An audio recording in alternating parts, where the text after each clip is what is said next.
जय श्रीमन नारायण। आप सभी का स्वागत है हमारे इस विशेष ज्योतिषीय कार्यक्रम में, जहां हम केवल ग्रह नक्षत्रों की गणना ही नहीं करते बल्कि समय के साथ प्रवाहित हो रही ऊर्जा और घटनाओं के गहरे प्रभाव को भी समझते हैं। यह समय के साथ चलने वाली ऊर्जा और घटनाओं का गहरा अध्ययन है। जब भी कोई बड़ा आर्थिक या राजनीतिक निर्णय होता है, उसके पीछे केवल नीतिगत कारण ही नहीं होते बल्कि ग्रहों का अदृश्य लेकिन प्रभावी संकेत भी सक्रिय होता है। कभी कोई बड़ा आर्थिक या राजनीति निर्णय अचानक होता हुआ दिखाई देता है, परंतु क्या वह सच में अचानक होता है?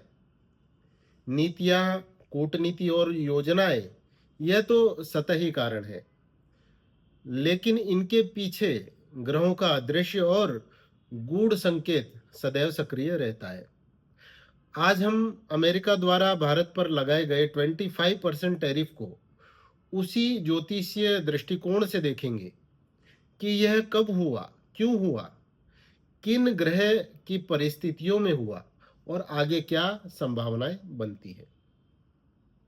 हम बृहस्पति, मंगल और शनि की वर्तमान स्थिति का गहन विश्लेषण करेंगे, क्योंकि ये तीनों ही इस समय ऐसे योग बना रहे हैं जो व्यापार, संचार, कूटनीति और अंतर्राष्ट्रीय संबंधों पर सीधा असर डाल रहे हैं।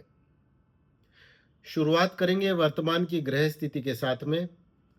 सूर्य फिलहाल कर्क राशि में स्थित है, मंगल फिलहाल कन्या राशि में स्थित है, बुध कर्क राशि में स्थित है, बृहस्पति मिथुन राशि में स्थित है, शुक्र मिथुन राशि में स्थित है, शनिदेव वक्री होकर मीन राशि में भ्रमण कर रहे हैं, राहु कुंभ राशि में स्थित है और केतु सिंह राशि में स्थित है। मंगल सिंह राशि को छोड़कर कन्या राशि में प्रवेश कर चुका है। 28 जुलाई 2025 से कन्या राशि में मंगल ने गोचर करना शुरू कर दिया है। इसी के साथ में मंगल और शनि का समसप्तक योग निर्माण हो गया है, क्योंकि शनि फिलहाल वक्री होकर मीन राशि में स्थित है। अब हम बात करते हैं उस घटना की जो हमने शुरुआत में चर्चा की है। अमेरिका ने 1 अगस्त से भारत पर 25% रेसिप्रोकल टैरिफ लगाया है, जो कि 7 अगस्त से लागू होगा। अमेरिका का आरोप है कि भारत ऊंचे टैरिफ लगाता है और रूस से ऊर्जा व रक्षा सौदों को जारी रखे हुए है। अब इस टैरिफ का असर वस्त्र, jewellery, chemical, auto parts, refining और आईटी के सेक्टर पर पड़ता हुआ दिखाई दे रहा है। इन पर काफ़ी दबाव भी बना हुआ है।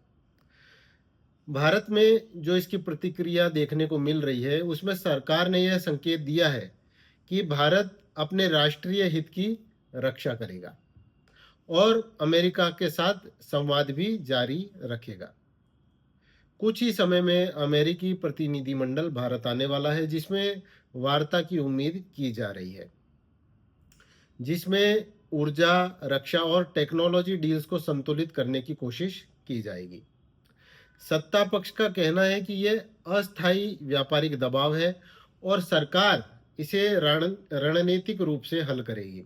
उन्होंने संकेत दिया है कि भारत अमेरिका का महत्वपूर्ण साझेदार है और टकराव को जल्द ही सुलझा लिया जाएगा। जब हम वर्तमान ग्रह स्थिति पर नजर डालते हैं, बृहस्पति मिथुन राशि में है, मंगल कन्या राशि में है और शनि वक्री होकर मीन राशि में है। मंगल कन्या राशि में सितंबर 2025 तक रहने वाला है। इसका प्रतिकूल असर पहले से ही दिखने लगा है। फाइनेंशियल मार्केट में उतार चढ़ाव जारी है और वे उद्योग जो टैरिफ के असर से प्रभावित होने से चिंतित है, वे दबाव में है।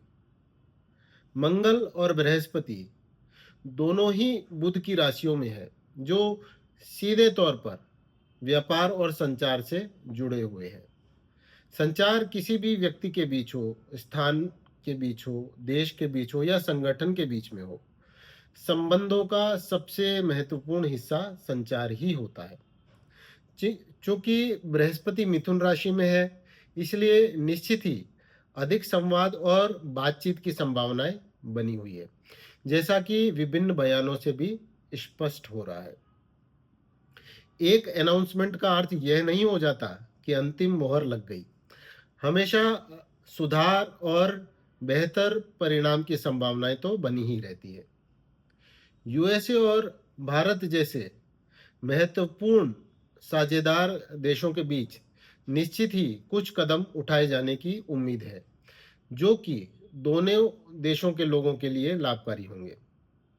ऐसी महत्वपूर्ण सकारात्मक खबरों के आने की समय सीमा नवंबर 2025 से पहले की विशेष महत्ता है। मंगल का कन्या राशि में होना, विशेषकर शनि के ऑपोजिशन स्थिति में होना, यह दर्शाता है कि सोच समझकर बहुत गहराई और सावधानी से ही किसी बात को किया जाना चाहिए। मंगल और शनि का विपक्ष तकनीकी दृष्टि से तो सकारात्मक होता है, लेकिन मानसिक दृष्टिकोण से नहीं।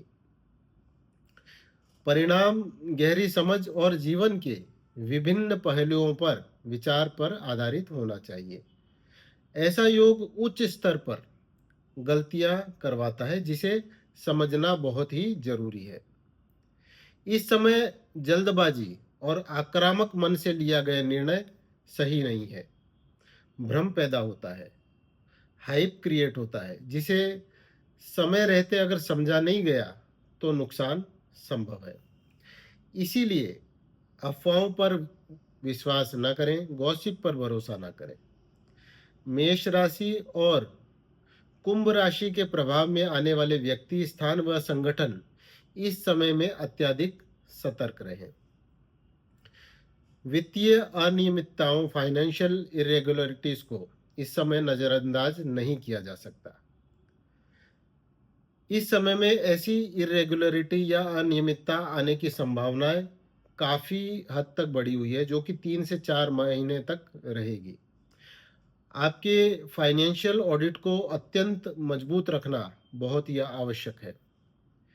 तेल व तेल उत्पाद, चिकित्सा एवं सर्जिकल उपकरण, खेल सामग्री से जुड़े व्यक्ति, स्थान या संगठन यदि सही प्रबंधन नहीं करेंगे तो प्रभावित हो सकते हैं। प्रबंधन, आपका मैनेजमेंट मजबूत होना चाहिए। सोच स्पष्ट होनी चाहिए ताकि कोई अनचाही घटना न घटे। जब भी ऐसे योग ज्योतिष में बनते हैं तो कुछ कदम हमेशा ऐसे होते हैं जिसमें स्थिति पर नियंत्रण और निगरानी रखी जा सकती है। जैसा कि हम जानते हैं, और जिन घटनाओं की आशंका है, यदि हम सावधान हैं तो इस समय को आसानी से पार किया जा सकता है। कारखानों, फैक्ट्री और आपके घरों में जो वेस्ट साइड की लोकेशंस है, जो पश्चिम दिशा की साइड के आपके जो कॉर्नर्स है, उसमें जांच करें कि कहीं वहाँ आपने अंडरग्राउंड टैंक तो नहीं बना रखा, या कहीं वह क्षेत्र खुला हुआ तो नहीं है। अगर है तो तुरंत ही आवश्यक सुधारात्मक कदम आपको उठा लेने चाहिए। जो लोग ट्रैवलिंग की योजना बना रहे हैं या जिन संगठनों के बड़े जो केपेक्स के एक्सपेंसेस होते हैं उनकी योजना है, तो उन्हें अभी इंतजार करना चाहिए और सभी पहलुओं पर विचार कर साझा योजना बनानी चाहिए। हनुमान जी के गुणों का स्मरण करना इस समय दुष्प्रभावी ग्रह योगों से बचने का सर्वश्रेष्ठ उपाय है। हमने देखा कि ग्रहों की चाल केवल आकाश में ही सीमित नहीं होती, बल्कि अर्थव्यवस्था, राजनीति और उद्योगों की दिशा भी निर्धारित करती है। मंगल का कन्या में और शनि का मीन में विपक्ष होना जहां तकनीकी सुधार लाता है, वही मानसिक दबाव भी बढ़ाता है। ऐसे समय में केवल नीतियां ही नहीं, बल्कि धैर्य, विवेक और मजबूत प्रबंधन की भी आवश्यकता होती है। भारत और यूएसए जैसे साझेदार देशों में संवाद तो जारी रहेगा ही, और नवंबर 2025 से पहले सकारात्मक समाधान की संभावना है। याद रहे, सही समय पर सही निर्णय ही सफलता की कुंजी है। हनुमान जी के गुणों का स्मरण, अनुशासन और विनम्रता इस कठिन समय में सहायक सिद्ध होंगे।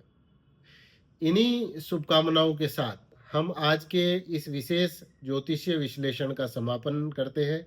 जय श्रीमन नारायण।